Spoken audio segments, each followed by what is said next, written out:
years later, I went to an ENT in the United States because my nose was always stuffy. I always had, so many issues, and they did tons of x-rays. As soon as I walked in a room, they go, "When did you break your nose?"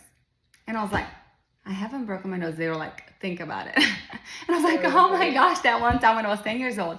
And I wonder if that's what triggered all of my mouth breathing issues, because until a certain point, I was growing beautifully.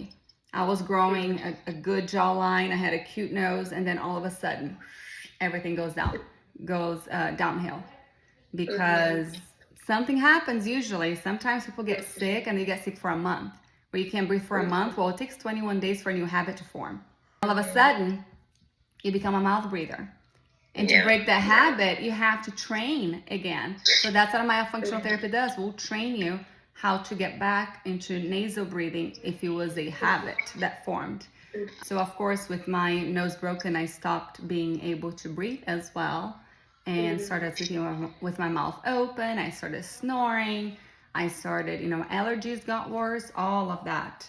And I started not growing as well.